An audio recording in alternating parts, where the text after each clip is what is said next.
भगवान का नाम उद्धारक है, तारक है। भगवान का नाम हमारे हृदय में रस की निष्पत्ति करता है।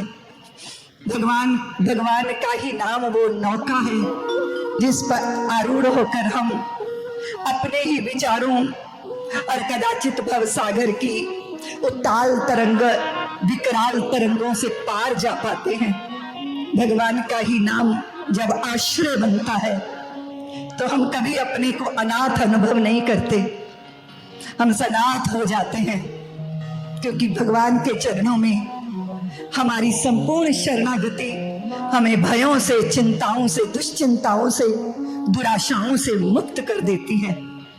और हम एक मुक्त पंछी की तरह जो पंख खोलकर आसमान में उड़ता है, ऐसे ही हमारे प्राणों के पंख में उड़ान आ जाती है और हम अपनी ही वो क्षुद्र महत्वाकांक्षाएं या दैहिक वासनाएं जो हैं, जो हमें बांधे रखती हैं, उससे किंचित मात्र मुक्ति का अनुभव करते हैं और हमें लगता है कि हमें आंतरिक स्वातंत्र्य मिल गया।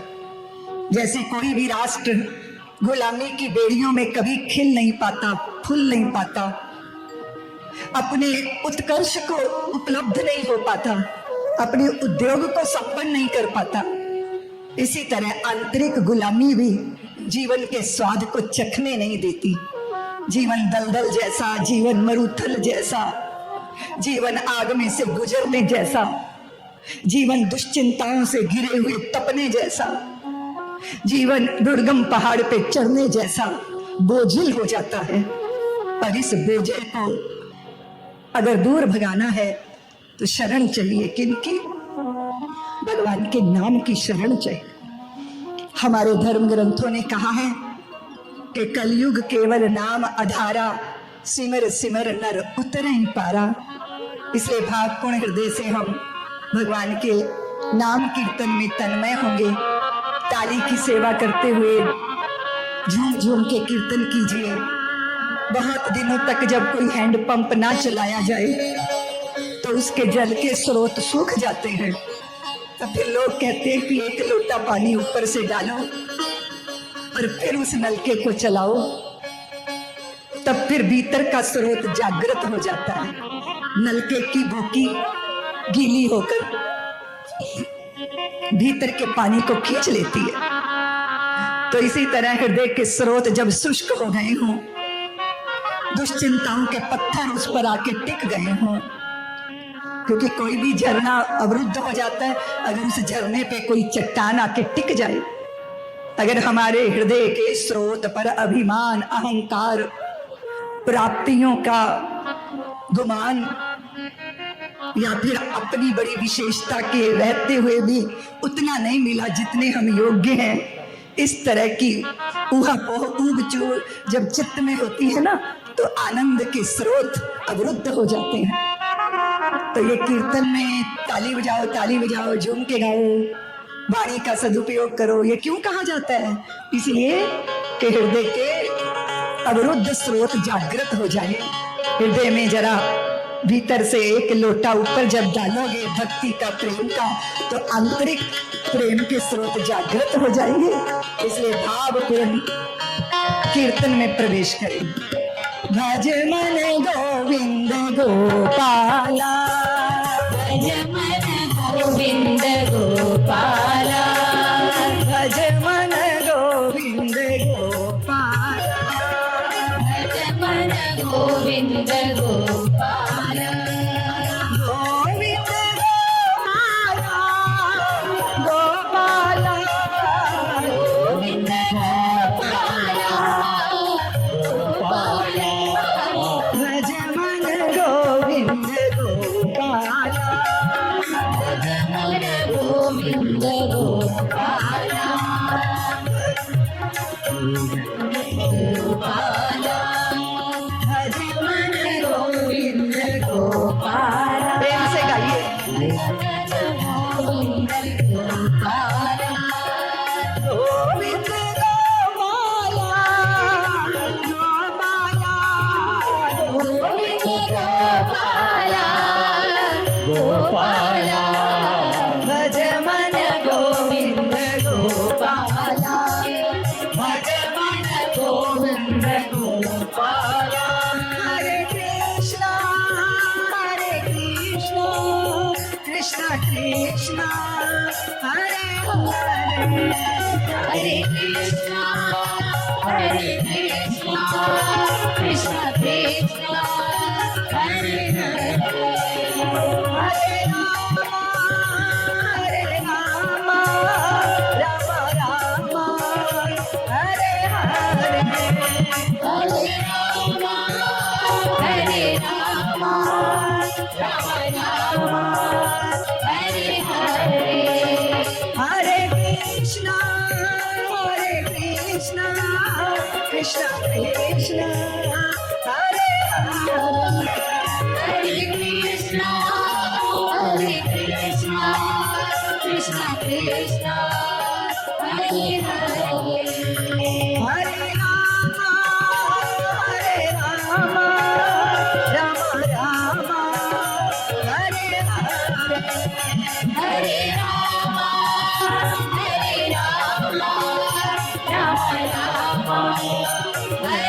हरे भज मन गोविंद गोपाला भज मन गोविंद गोपाला भज मन गोविंद गोपाला भज मन गोविंद गोपाला गोविंद गोपाला गोपाला गोविंद गोपाला गोपाला भज मन गोविंद गोपाला भज मन गोविंद गोपाला गोविंद गोपाला गोपाला गोविंद गोपाला गोपाला भज मन गोविंद गोपाला भज मन गोविंद गोपाला हरे कृष्ण कृष्ण कृष्ण हरे हरे हरे राम राम राम हरे हरे हरे कृष्ण कृष्ण कृष्ण हरे हरे हरे राम राम राम हरे हरे हरे कृष्ण कृष्ण कृष्ण हरे हरे राम कृष्ण हरे कृष्ण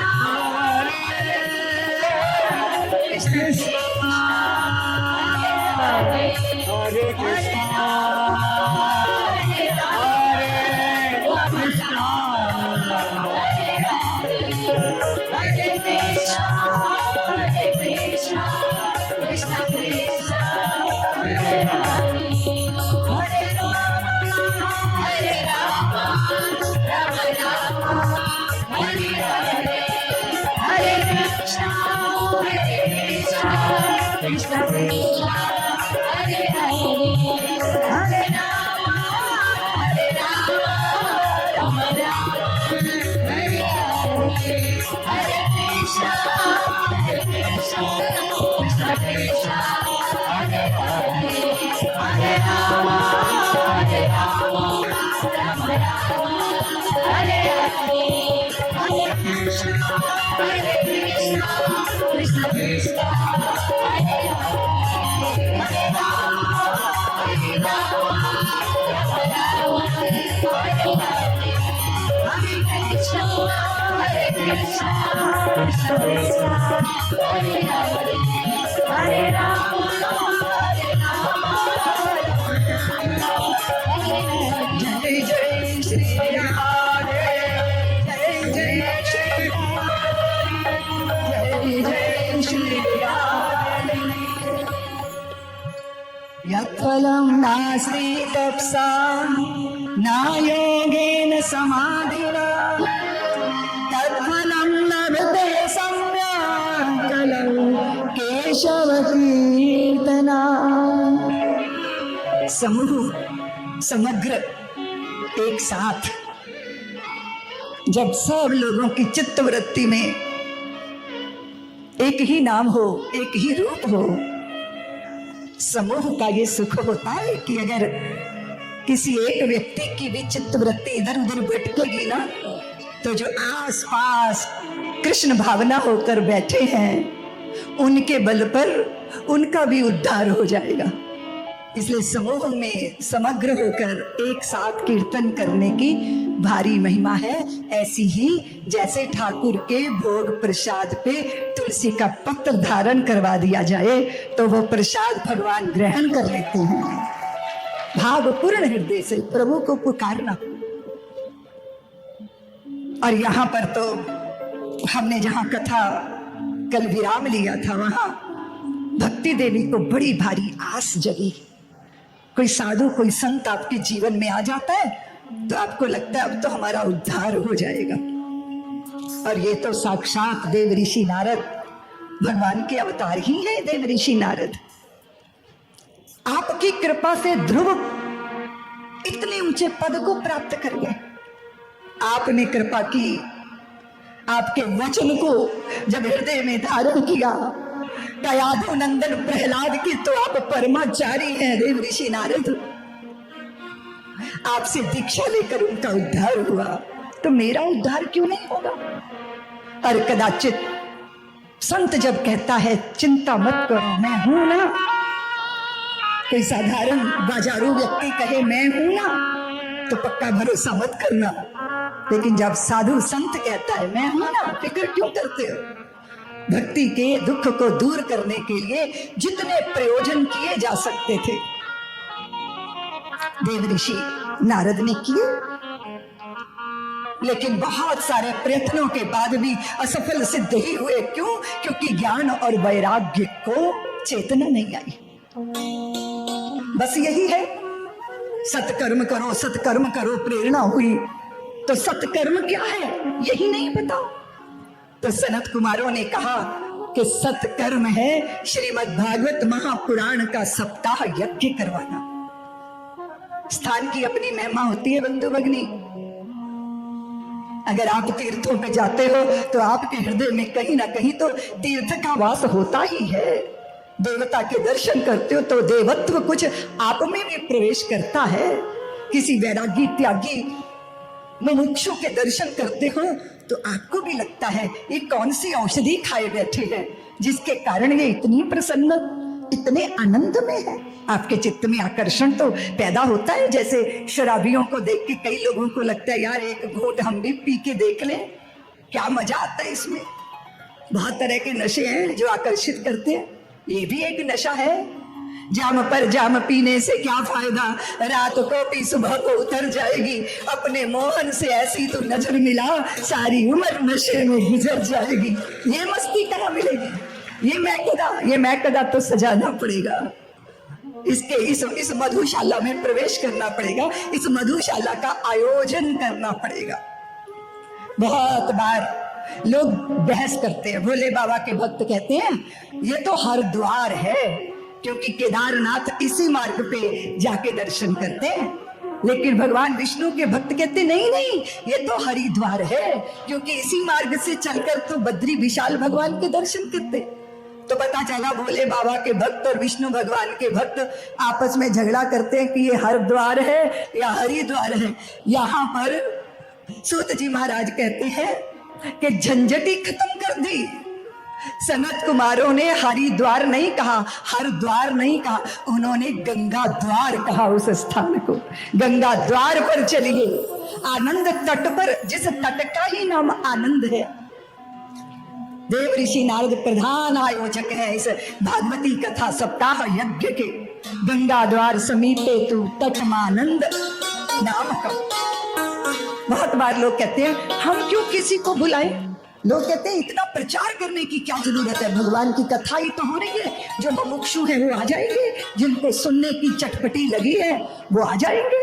इतना प्रचार क्यों करना चाहिए? आपको पता है देव ऋषि नारद ने उस कथा का, उस आयोजन का कितना भारी प्रचार किया। वो भूलोक में गए, ब्रह्मलोक में गए, सब जगह जाके उन्होंने सबको निमंत्रण दिया। श्रीमद् भागवत सप्ताह यज्ञ का जब आयोजन होता है ना बंधु भगिनी, आपसे जो रूठे होते हैं ना, उनको भी मनाने का अवसर मिल जाता है। इसी बहाने जाओ पाती लेकर कि चलो भगवान की कथा हो रही है, तुम भी चलो कथा श्रवण करने के लिए चलो। वहां जीवन मुक्त महात्मा आए, वहां ब्राह्मी वृत्ति को धारण करने वाले, साक्षात ब्रह्म से साक्षात्कार करने वाले आप्त काम महापुरुष वहां आए। नदियां आई और यहाँ तक कि हिमालय पहाड़ भी वहां चले आए, सारे तीर्थ वहां चले आए। भृगु आए, वशिष्ठ आए, च्यवन आए, गौतम ऋषि आए, मेधातिथि आए, देवल आए और देवरात आए, गाधी सुत आए, शाकलो आए, मृकंड ऋषि आए, उनके पुत्र आए, पिप्पलादि ऋषि आए, योगेश्वर आए, व्यास आए, पराशर आए। उनके पिता तो नहीं रहे थे, लेकिन उनके पिता यानी वशिष्ठ भी आए। कितने कितने महापुरुष एकत्रित हुए गंगा द्वार पर, आनंद तट पर। और जैसे ही श्रीमद् भागवत महापुराण की कथा के प्रारंभ से पहले कीर्तन प्रारंभ हुआ, श्री कृष्ण गोविंद हरे मुरारे, श्री कृष्ण हरे मुरारे, हे नाथ नारायण वासुदेव, श्री कृष्ण गोविंद हरे मुरारे, हे नाथ नारायण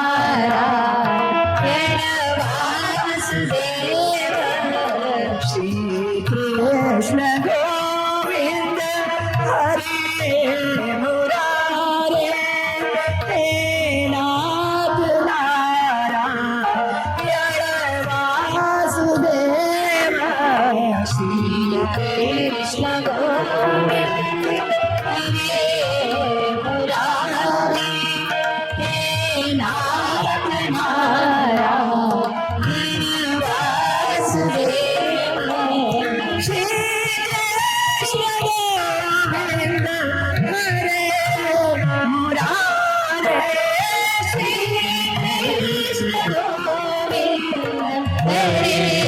पुकारिए, श्री कृष्ण गोविंद हरे मुरारे, श्री कृष्ण गोविंद हरे मुरारे, श्री कृष्ण गोविंद हरे मुरारे, हे नाथ नारायण वासुदेव, श्री कृष्ण गोविंद हरे मुरारे, हे नाथ नारायण वासुदेव, श्री कृष्ण गोविंद हरे मुरारे, श्री कृष्ण गोविंद हरे मुरारे, श्री कृष्ण गोविंद हरे मुरारे, श्री कृष्ण गोविंद हरे मुरारे, श्री कृष्ण गोविंद हरे मुरारे, हे नाथ नारायण वासुदेव, श्री कृष्ण गोविंद हरे मुरारे, हे नाथ नारायण वासुदेव, सदा सेव्या श्रीमद् भागवती कथा, यस्याः श्रवण मात्रेण हरिश्चित्तं समाश्रये, श्री कृष्ण गोविंद हरे मुरारे, हे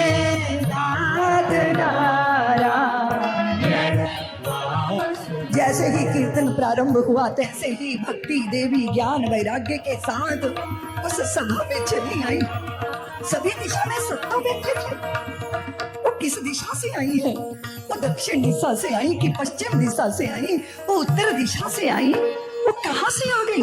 महापुरुषों को समझ नहीं आया कि भक्ति कहाँ से आ गई, वो किस दिशा से आई।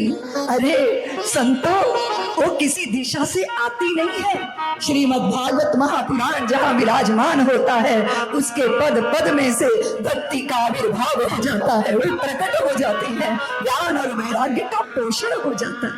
भक्ति ने कहा मैं कहाँ बैठूं, मेरा आसन कहाँ है? तो तुम कहाँ बैठोगी देवी? तुम्हारे लिए तो एक ही स्थान, बहुत सुंदर स्थान है। तुम तो हरि भक्त परायण सनातनी सत्ता जिनके हृदय में है, जो वैष्णव जन है, जो भगवान विष्णु की शरण में है देवी, उनके हृदयों में आकर बैठ जाइए। भक्तों का हृदय ही आपके बैठने का स्थान है। सोचिए, विचार कीजिए। श्रीमद् भागवत महापुराण, इनका सेवन करने से, इनके चरणों की शरण लेने से सकल भुवन मध्य निर्धनास्ते धन्या निवसति हृदयेशा श्री हरिर भक्ति रेका हरिरपि निज लोकं सर्वथा तो विहाय प्रविशति हृदय तेषां भक्ति सूत्रोपनद्धा। सकल भुवन त्रिलोकी में कौन धन्य है? कौन धन्य है देवी को? जिसके पास धन है वो धन्य है। मैंने तो एक व्यक्ति को देखा जिसके पास 7 करोड़ रुपया था। वो लोग बहुत आपस में प्यार करते थे, बहनें थी और भाई थे, माँ पिता थे नहीं। फिल्मी दुनिया में कुछ उनका उद्योग था। उन्होंने ब्याह नहीं किया, एक दूसरे के प्रेम की वजह से तीनों ने। और जब तीनों एक एक करके विदा हुए, एक भाई पीछे रह गए। 7 करोड़ रुपया कभी किसी संस्था के लिए वो लिख देते थे, क्या बोलते हैं उसको मास्टर जी? डोनेशन नहीं, वो जो विरासत लिखी जाती है, हाँ, वसीयत। हाँ, अब वो अलग अलग कुछ इधर कुछ इधर कुछ इधर ऐसा करते करते पहले तो वो कम ही हो गया। फिर अब उनको संस्थाओं पे संदेह हो गया कि ये संस्थाएं कुछ तो किसी न किसी को भेजती हैं मेरी हत्या करने के लिए, ताकि मैं मर जाऊं और जल्दी इनको धन मिल जाए। और फिर उन्होंने वो जो वसीयत संस्थाओं को दी थी ना, वो सब कैंसिल कर दी। तो मैंने कहा निश्चिंत हो गए? नहीं, बोले अब वो जो घर की नौकरानी है उसी पे संशय होता रहता है कि ये कहीं टेटुआ ना दबा दे। तो मैंने कहा ये जल्दी धन खत्म करो, इसको बांट दो, क्योंकि वही आफत किए हुए हैं। उस धन ने उस व्यक्ति को इतना परेशान किया, इतना परेशान तो कोई दरिद्र या कोई गरीब भी नहीं होता जितना परेशान उस धन ने कर दिया। क्या धन पाके कोई धन्य होता है? चिंता और आती है, या तो उसको बढ़ाने की लालसा पैदा होती है या वो लुट ना जाए इसकी फिक्र लगी रहती है। आपने देखा किसी धनी को निश्चिंत पदों पे जो बैठे हैं उनकी फिक्र तो छोड़ दीजिए। एक बड़े नेता ने मुझे बताया कि दीदी माँ जो साथ लगा लगा चलता है ना सहयोग करने के लिए, वही पता नहीं कब पीठ में छुरा घोंप दे, इसलिए उसको भी शक की नजरों से देखना पड़ता है। तो क्या पद धन्य कर देते हैं? और जिनको अपने रूप का गुमान है, ये परमानेंट है क्या? बोलो ना। रूप, मेरे पास सौष्ठव है, मेरे पास स्वास्थ्य है, मैं बहुत बलशाली हूँ, एक बार एक्सीडेंट का कहीं धक्का लग जाए तो सारी हड्डियां चूर चूर हो जाती हैं। चेहरे की लालिमा, चेहरे की खूबसूरती, जैसे जैसे आयु बढ़ती है तैसे तैसे शीशा डराना प्रारंभ कर देता है। और एक जगह मेला लगा था, मेला, एक बूढ़ी माँ मेला देखने गई। तो मेला क्या देखना था, उसको तो सामान खरीदना था। वहां सांझ हो गई। तो पहले जमाने की बात है, तब साइकिल पे दुकान लेके चलते थे लोग, संदूक में सामान होता था। तो एक दुकानदार के पीछे पड़ गई कि तुम जरा दुकान खोलो अपनी। उसने कहा माता मैंने अपना संदूक पे ताला लगा के साइकिल पे कस के बांध ली अपनी संदूक की, अब क्यों मुझे परेशान कर रही? नहीं नहीं, बोले मुझे खरीदना, मुझे शीशा खरीदना। अब वो बेचारा विवश हो गया, सांझ ढल रही है, माता जी पीछे पड़ गई। तो उसने क्या किया, उसने संदूक खोला और एक शीशा, बोले कितने का शीशा? मेरे पास तो बहुत तरह के, बहुत बहुत कीमत के और छोटी कीमत के। उसने कहा कि 50 रुपए का दिखा दे शीशा। 50 रुपए का शीशा लेके अपना मुंह देखा, कहती नहीं नहीं ये तो बहुत महंगा है, मुझे ये नहीं चाहिए। तो उसने 20 रुपए का दिखा दिया, तो 20 रुपए का लेके मुंह देखा, कहती नहीं नहीं ये भी बहुत महंगा है। उसने कहा माई मेरे पास 10 रुपए का भी है, तो 10 रुपए का शीशा लेके मुंह देखा, कहती है नहीं नहीं ये भी बहुत महंगा है। तो वो माता कहती है कि आज से 40 साल पहले मैं इसी मेले में आई थी, तब मैंने 2 रुपए का शीशा खरीदा था और उसमें मैं सुरपुर की स्वर्ग की मेनका जैसी सुंदर दिखाई दे रही थी। और एक ये तो 10 रुपए 50 रुपए का शीशा दे रहा है और उसमें मेरा मुंह देखो कितना भयंकर दिखाई दे रहा है। तो उस दुकानदार ने शीशा छीन लिया, बोले अब 200 रुपए का भी मांगेगी ना तो भी नहीं दूंगा।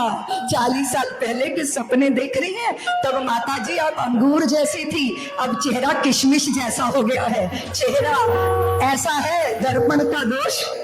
बोलो ना, बोलो ना, बोलती नहीं हो। शीशा तोड़ोगी क्या जब चेहरे पर बदसूरती आके डेरा डालेगी? धन्य कौन है? त्रिभुवन में धन्य वही है जिनके हृदय में भक्ति महारानी आकर डेरा डाल लेती हैं। क्यों? क्योंकि जब भक्ति हृदय में आ जाएगी तो भक्ति के पीछे पीछे श्री हरि भी आके हृदय में विराजमान हो जाएंगे। और जब भक्ति और भगवान का सम्मिलन हो जाएगा, ब्याह होना चाहिए ना, क्यों ना जी? बोलो जी, ये अकेले डोलेंगे तो कैसे बात बनेगी? भगवान, भगवान तो भगवान है और भक्ति क्या है? नारी है भक्ति। तरुणी बनकर अभी देवऋषि नारद को कल कथा सुन रहे थे ना, देवऋषि नारद को भो भो साधो चरतिष्ठ, देखो जरा मेरी दशा देखो जरा। अगर भक्ति नारी है और वो तो परम पुरुष है, परमात्मा है, जब दोनों का मिलन होता है तो फिर जननी बनती है भक्ति। किनको जन्म देती है? ज्ञान और वैराग्य को जन्म देती है। जब आपके हृदय में भक्ति आके बैठेगी और भगवान का आगमन हो जाएगा, दोनों का मिलन हो जाएगा, तो जीवन में 2 पुत्रों का जन्म होता है, ज्ञान का और वैराग्य का। लोग कहते हैं माँ पे गया कि पिता पे गया? एक पुत्र पिता पे गए क्योंकि हम भगवान को ज्ञान स्वरूप मानते हैं, और एक पुत्र माँ पर गए, वैराग्य भक्ति पर गए, और ज्ञान भगवान पर गए। भक्ति के ये 2 पुत्र हमारे जीवन में ज्ञान और वैराग्य का पोषण होता है, वो पुष्ट हो जाते हैं, हमारा जीवन कृतार्थ हो जाता है। ज्ञान क्या होता है? ज्ञान ये होता है कि ये सारा जगत असत्य है, इसको सदा के लिए कुछ यहाँ है नहीं, सब जो दिखाई देता है वो एक दिन मिट जाएगा। और फिर क्या होता है? वैराग्य पैदा होता है। जब हम वैरागी होकर घर में रहते हैं तो फिर नुक्ताचीनियां करते नहीं हैं, फिर बात बात पे टांग अड़ाते नहीं हैं। लोग मुझे पूछते हैं दीदी माँ घर कब छोड़ देना चाहिए? तो मैं कहती हूँ जब 10 बार पानी मांगो 1 बार भी ना मिले तो घर छोड़ देना चाहिए। लेकिन फिर मुझे लगता है घर छोड़ के जाओगे भी कहाँ? अगर आश्रमों में जाओगे तो वहां घरों से ज्यादा राजनीति मिलेगी। इसलिए मिल्कियत मत छोड़ो, मालिकियत छोड़ो। मैं स्वामी हूँ, मैं मालिक हूँ, इस भाव का त्याग कर दोगे तो आपके लिए घर भी आश्रम बन जाएगा, आपका घर भी अरण्य हो जाएगा। इसलिए ये स्वामी होने का जो अभिमान हम पाले हैं, बहुत अद्भुत कथा शौनक आदि ऋषि सूत जी महाराज को कथा, सूत जी महाराज शौनक आदियों को कथा श्रवण करा रहे हैं कि श्रीमद् भागवत महापुराण की पावन कथा क्रोध की अग्नि को शांत करती है, काम की अग्नि को शांत करती है। सप्ताह यज्ञ के इस यज्ञ में जो कोई आकर बैठ जाता है वो बीमार की भी, यानी वो महापात की भी, जो महाक्रोधी हो, जो महाकामी हो, जो हर समय निंदा करता रहता हो, जो माँ पिता का भी अपमान करने का दुष्पाप करता हो, वो भी सप्ताह यज्ञ में अगर आकर बैठ जाता है तो भक्ति देवी उसका भी उद्धार करके परमात्मा से उसका मिलन करा देती है। भागवत जी की कथा। और ये तो जी प्रेतों को भी मुक्त कर देती है। तो यहाँ पर गोकर्ण का आख्यान आता है। गोकर्ण आख्यान क्या है? गोकर्ण आख्यान ये है कि आत्मदेव नाम के एक ब्राह्मण थे, वो बहुत अमीर थे किंतु फिर भी भिक्षावृत्ति करते थे, और उनकी पत्नी थी धुंधली। क्या था? क्या था? क्या नाम था? बोलो ना, मुंह में सुपारी डाल के बैठी हो। धुंधली नाम था। और आपने देखा कि धुंधली, अगर सूर्य पूरा प्रकाशित पृथ्वी को कर रहा हो तो चीजें जैसी हैं वैसी दिखती हैं। पूरा अंधेरा हो तो कुछ दिखाई नहीं देता, लेकिन अगर धुंधल का हो तो फिर क्या होता है? फिर ठोठ में भूत दिखाई देता है, रस्सी में सर्प दिखाई देता है। जो है वो नहीं दिखाई देता, जो नहीं है वो दिखाई देता है। तो ये क्या है? धुंधली। आत्मदेव की पत्नी बड़ी सुगर से आनी है, घर के काम काज करने में पर बड़ी लड़की है। कले कंठी जिसको कहते हैं ना, लाल मिर्ची जिसे कहते हैं ना, ऐसी है ये धुंधली। सारा जीवन अच्छे से कटा, लेकिन जब उत्तरार्ध आने लगा तो आत्मदेव को चिंता सताने लगी कि हमें संतान नहीं। संतान के बिना धिक्कार है ऐसे जीवन को। जो संतान के बिना हो, धिक्कार है ऐसी संपत्ति को। जिस घर में संतति ही ना हो, धिक्कार है। अपने आप को धिक्कार कर रहे हैं आत्मदेव और चले गए उदास उन्मने से। और एक सरोवर में जाके उन्होंने जल पिया। वहां एक महात्मा बैठे थे, उन्होंने पूछ लिया, आत्मदेव इतने उद्विग्न क्यों हो? तो आत्मदेव ने कहा कि मुझे संतान नहीं है, इसलिए मेरी छाती जलती है। संतान नहीं है तुमको तो कोई बड़ी बात नहीं, संतान नहीं है तो एक दुख है। क्यों देवियों? अगर संतान नहीं हो तो इतना ही तो दुख है कि संतान नहीं है, लेकिन अगर संतान हो तो बताओ कितने दुख है। बोलो, बोलती नहीं हो। अगर संतान है तो वो पढ़े लिखे नहीं है, वो मूर्ख निकल आए, वो आज्ञा का पालन नहीं करते, वो कुसंगी हो गए हैं, वो कुमार्गी हो गए हैं, वो सफल ही नहीं हो रहे हैं, दुनिया भर की आफतें। तो महात्मा ने कहा तुम्हारे 7 जन्मों में भी तुम्हें संतान का सुख नहीं है आत्मदेव। छोड़ दो इस लालसा को, त्याग दो इस लालसा को। पर आसान थोड़ी है, कह देना आसान है। तो आत्मदेव बोले मुझे प्रवचन ना सुनाओ, अगर कुछ करामात है तो दिखाओ। विवश कर दिया और आत्मदेव को फल देना पड़ा उस साधु को कि देखो अपनी पत्नी से कहना एक हारी बने। एक हारी मतलब एक ही समय का भोजन करे, धरती पर वास करे, अपनी वाणी का दुरुपयोग ना करे। ऐसा जब वो करेगी तो अच्छी संतान की माता बनेगी। आत्मदेव ने वो फल लाके अपनी पत्नी को दिया। अब पत्नी सोचती है कि ये क्या हुआ, ये बुढ़ापे में इनको क्या हो गया?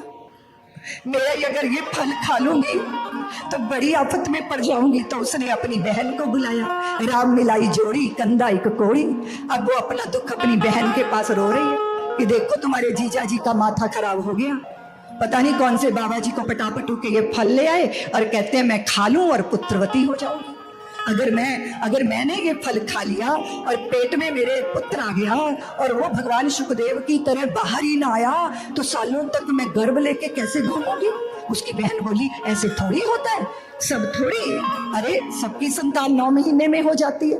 तो कहती है सोचो जरा, मेरे गांव में डकैती पड़ गई तो बिना पेट वालियां तो भाग जाएंगी, मैं इतना बड़ा पेट लेके कैसे भागूंगी? और ये भी तो सोचो मेरी ननद आके मेरे घर में डेरा डाल लेगी, मैं तो चारपाई पे पड़ी होंगी और वो मेरा सारा माल मत्ता समेट के ले जाएगी। और फिर ये भी तो सोचो कि घर वाड़ा टेढ़ा हो गया तब मुझे कितनी पीड़ा होगी। और फिर ये भी तो सोचो कि मैं इतनी सुंदर हूँ, संतान की माता बनूंगी तो मेरा सारा सौंदर्य नष्ट हो जाएगा। और फिर उल्टी उल्टी बुद्धि की बातें कर रही है वो, ये भी तो सोचो, ये भी तो सोचो, ये भी तो सोचो। अंत में आके कहती है कि बहन मुझे तो लगता है सारे संसार में विधवा और बांझ स्त्रियां ही सुखी होती हैं। ये निकला उसकी कथा का सार।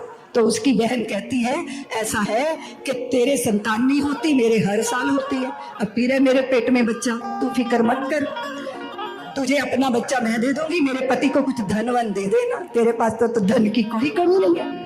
और सुनो, बाबा जी की परीक्षा लेनी है तो ये फल गौ माता को खिला देना और तुम तो पेट पे तकिए बकिए बांध के ड्रामा कर लेना। बम्बैया फिल्मों जैसी हेरा फेरी हो गई आत्मदेव के घर में, पर आत्मदेव को पता ही नहीं चला। गर्भवती होने की घोषणा करती धुंधली ने और फिर एक दिन उसकी बहन को संतान हुई, चुपचाप लाके उसने धुंधली को दे दी। धुंधली ने घोषणा कर दी मुझे पुत्र हुआ है। आत्मदेव के घर में तो उत्सव होने लगा और फिर थोड़े महीनों बाद उसकी गौशाला में भी गौ माता ने एक पुत्र को जन्म दिया जिसका संपूर्ण शरीर मनुष्य जैसा था पर कान गाय जैसे थे। उनका नाम पड़ा गोकर्ण जी महाराज। और धुंधली ने तो अपने पुत्र का नाम रखा धुंधकारी। ये महापातकी थे और वो महासाधु थे, बहुत विपरीत। छल छिद्र की संतान ऐसे ही होती है जी। सुन रही हो देवियों? हुआ क्या कि वो लड़का जैसे ही बड़ा हुआ ना, उसने अपने लक्षण दिखाना शुरू कर दिए। माँ पिता का अपमान करना, सबसे बड़ा कष्ट अगर कोई होता है माँ पिता को, अपनी संतान से अपमानित होना ही माँ पिता को सबसे बड़ा कष्ट अनुभव होता है, सबसे बड़ा अपमान। कोई दूसरा दुख नहीं देता। हमारे लग्गू बग्गू आसपास जो होते हैं वो कष्ट देते हैं, वो मानसिक त्रास देते हैं। धुंधली भी परेशान, आत्मदेव भी परेशान। यूं ही बालकों को उठा के कुएं में डाल देता, गौ माताओं के ऊपर प्रहार करता, तीखे हथियारों से चोरी करता, डकैती करता, गाली गलौज करता। और आत्मदेव तो दुखी हो गए। तो फिर गोकर्ण जी ने कहा कि पिताजी आप मैं मेरा त्याग दो। क्या त्याग दो? तुलसी बाबा ने कहा मैं और मोर तोड़ते माया जही बस कीने जीव निकाया। हम सब क्यों दुखी हैं? जब मैं करते हैं तो ये अहंता है, जब मेरा मेरा करते हैं तो ये ममता है। अहंता और ममता की दो बेड़ियों ने हमको जकड़ रखा। उन्होंने कहा कि आप ज्ञान की तलवार से अपने मोह की जंजीर काट दो। देखो कभी कभी पुत्र ही गुरु बन जाते हैं। आप जाइए घर का त्याग कीजिए। तो मैं करूं क्या? उन्होंने कहा श्रीमद् भागवत महापुराण के 11वें स्कंद का चिंतन करिए, पाठ करिए, भगवान कृष्ण को हृदय में धारण कीजिए, आपका जीवन धन्य हो जाएगा। देह मांस रुधिर की इस काया की अहंता छोड़ दीजिए, ममता का त्याग कर दीजिए। संत बताते हैं सुगम मार्ग। हम लोग एक गीत गाते हैं, कैसी सुगम बताई हो। देखो इधर भी प्यार करते हो, इधर भी ममता, इधर भी ममता, सारे ममता की डोरियां सबसे मुक्त करके उसकी बड़ी डोरी बनाओ। फिर श्याम सुंदर के साथ हृदय में उनके चरणों को अपनी प्यार की, प्रेम की, श्रद्धा की डोरी से बांध लो। और या तो फिर विवेक को जागृत करो, वैराग्य को जागृत करो। ज्ञान की खड्ग से काम, क्रोध, लोभ, मद, मत्सर इन सब की हत्या कर दो। क्या बताते हैं सतगुरु? कैसी सुगम बताई हो सतगुरु ने डगरिया। कैसी सुगम बताई हो सतगुरु ने डगरिया। कैसी सुगम बताई हो सतगुरु ने डगरिया। कैसी सुगम बताई हो सतगुरु ने डगरिया। कैसी सुगम बताई हो सतगुरु ने डगरिया।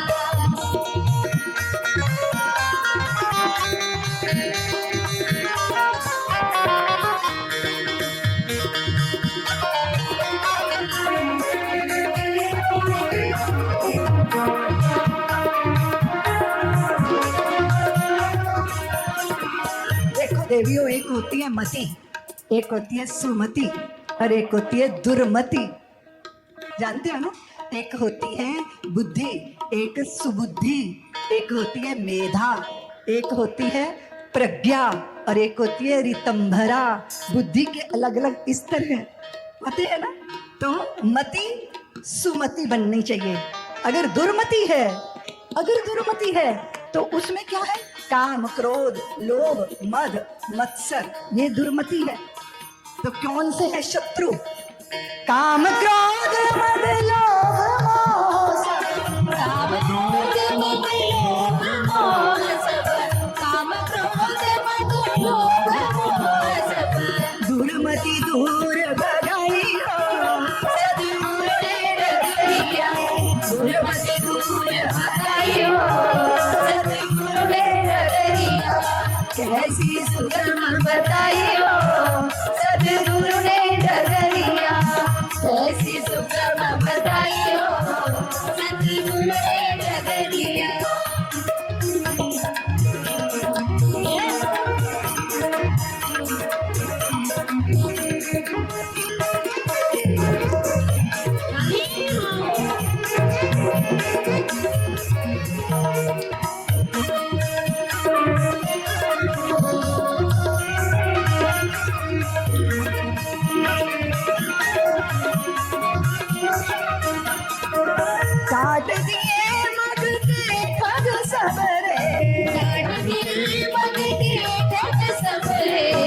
मग जानते हैं? मग मग मग वो नहीं जिसमें कॉफी चाय पीते हो चुस्कियां ले लेके। मग का अर्थ है मार्ग। मार्ग के ठग कौन से हैं? बाहरी मार्ग के ठग नहीं, आंतरिक मार्ग के ठग कौन से हैं? काम, क्रोध, लोभ, मोह, मद, मत्सर। क्या किया इनका? काट दिए मग को ठग सबरे, काट दिए मग के ठग सबरे, काट दिए मग के ठग सबरे, काट दिए मग के ठग सबरे। ज्ञान की खड़ग जलाई हो सतगुरु ने डगरी हो, ज्ञान की खड़ग जलाई हो सतगुरु ने डगरिया। कैसी सुगम बताई हो सतगुरु ने डगरिया, कैसी सुगम बताई हो सतगुरु ने डगरिया।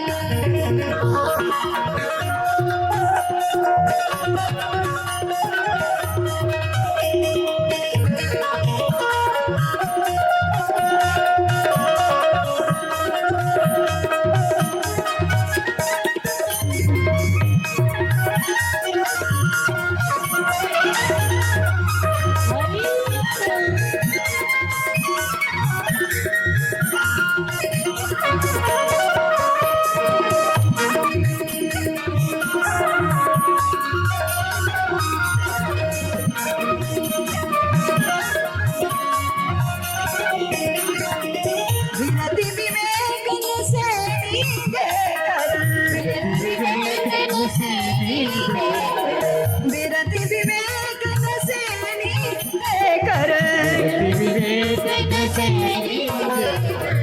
गगन महल पहुँचाई हो सतगुरु ने डगरिया, गगन महल पहुँचाई हो सतगुरु ने डगरिया। कैसी सुगम बताई हो सतगुरु ने डगरिया, कैसी सुगम बताई हो सतगुरु ने डगरिया।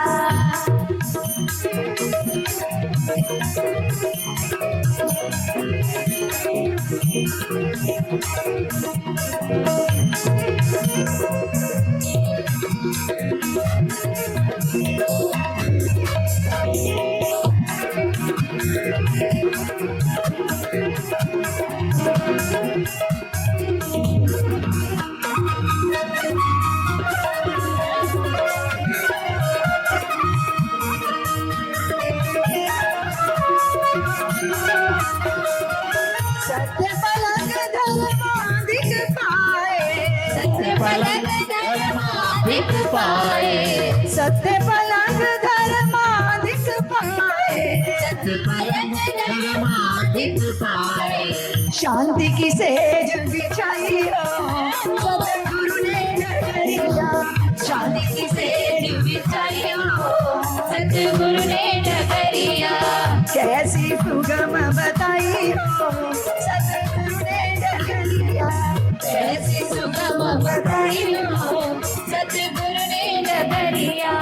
बैठे जहाँ जितेंद्र के स्वामी, बैठे जहाँ जितेंद्र के स्वामी, बैठे जहाँ जितेंद्र के स्वामी, बैठे जहाँ जितेंद्र के स्वामी। अचल समाधि लगाई हो सतगुरु ने डगरिया, अचल समाधि लगाई हो सतगुरु ने डगरिया। कैसी सुगम बताई हो सतगुरु ने डगरिया, कैसी सुगम बताई हो सतगुरु ने डगरिया। कैसी सुगम बताई हो, कैसी सुगम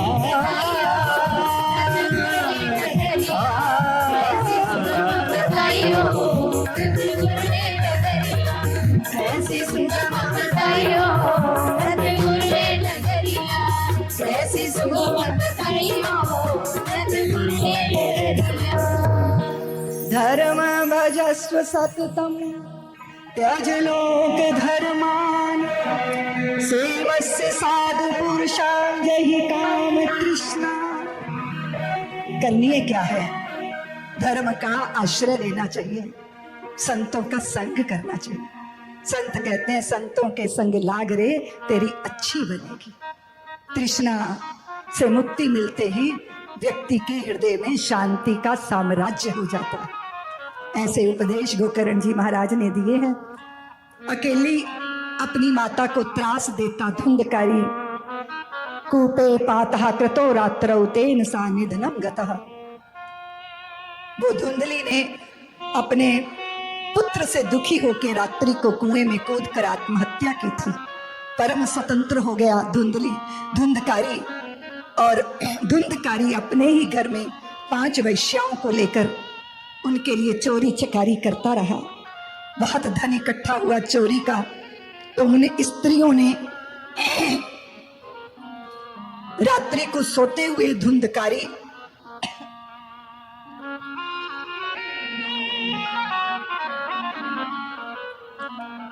को बहुत बेदर्दी से, बहुत ही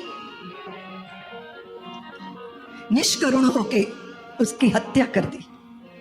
जब वो मर नहीं रहा था तो तपते हुए अंगारे उसके मुख में डाल के ऐसे उन वैश्या बाजारू स्त्री कुलटा स्त्रियों के हाथों हत्या हो गई धुंधकारी की। और उसी घर में उसे गाड़ दिया गया और वो प्रेत बनकर भटकने लगा।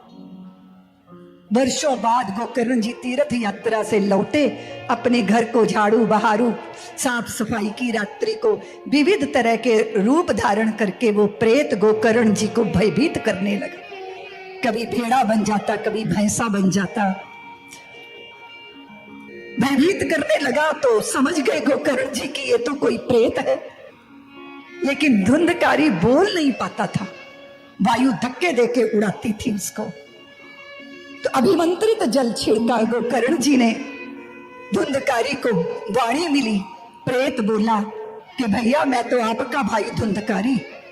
तो गोकर्ण जी ने कहा कि भाई हमने तो गया में तेरा श्राद्ध करवा दिया था। तो वो प्रेत बने धुंधकारी ने कहा कि एक गया नहीं, आप मेरे नाम से 1000 गया कर लीजिए, मेरे श्राद्ध कर लीजिए, किंतु मुझे मुक्ति मिलने वाली नहीं है, क्योंकि मैं महापातकी ब्राह्मणत्व के शिखर पर मेरा पतन हुआ। मैंने माँ पिता का अपमान किया, मैंने वेद विहित कोई कर्म सदकर्म किए नहीं। बाजारू स्त्रियों का दास बनकर मैं हत्याएं करता रहा, चोरी चकारी करता रहा, और फिर मेरी साधारण मृत्यु तो नहीं हुई ना, मेरी हत्या करके मुझे इस घर में गाड़ दिया गया। गोकर्ण जी ने कहा भाई हम तेरे उद्धार का प्रयत्न करेंगे।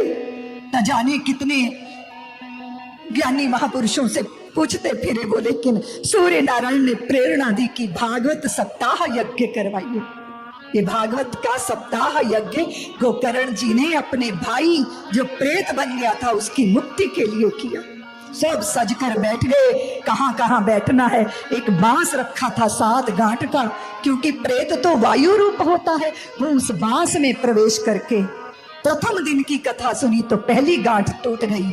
ऐसे 7 दिन की कथा सुन के 7 ग्रंथियों का भेदन हुआ, और वो प्रेत जो है भगवान का पार्षद बन के कुंडल किरीट पीतांबर पहने प्रकट हो गया और उसको भगवान के पार्षद लेने आए। प्रेत बाधा दूर करने वाली ये भागवती कथा का श्रवण करके उद्धार हुआ धुंधकारी का। फिर गोकर्ण जी महाराज तो समष्टिगत चिंतन करने वाले, इन्होंने भगवान के पार्षदों से कहा कि कथा तो सबने सुनी, पर धुंधकारी का ही उद्धार क्यों हुआ, बाकियों का क्यों नहीं हुआ। तो भगवान के पार्षदों ने कहा सब बैठे थे कथा श्रवण करने में, पर पश्चाताप पूर्ण हृदय से कथा सुनी प्रेत बने धुंधकारी ने।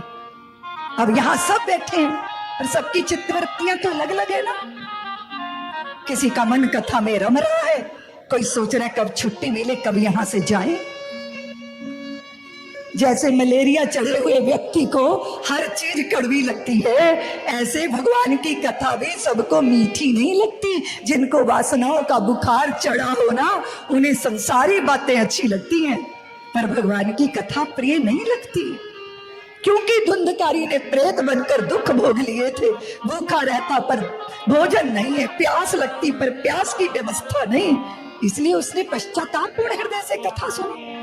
दोबारा फिर गोकर्ण जी महाराज ने सप्ताह यज्ञ का आयोजन किया। और आप जानते हो, जैसे भगवान श्री राम अब सुधाम गमन किए थे, समस्त अयोध्या वासियों को साथ लेकर गए थे, ऐसे ही गोकर्ण जी ने जब सबको कथा सुनाई तो भगवान स्वयं वहां प्रकट हुए और सारे गांव के पशु पक्षी तक का उद्धार हुआ। सब गोकर्ण जी के साथ वैकुंठ गए।